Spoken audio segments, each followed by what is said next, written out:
Hi అండి, బాగున్నారా? నేనైతే సమ్మక్క సారమ్మ జాతరకి వెళ్ళే ముందు నా ఎత్తు బంగారం పెట్టి ఇంట్లో పొట్టేలు కోసి ఫంక్షన్ చేశానండి.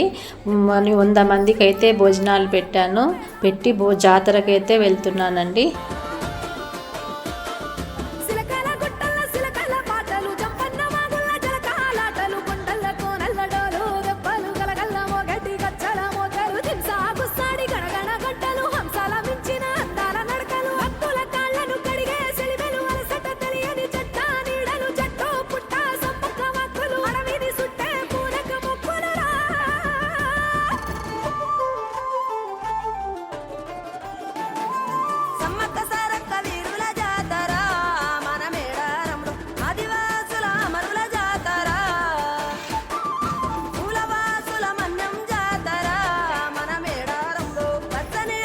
Thank you for watching Renuka vlogs. Subscribe చేసుకోండి.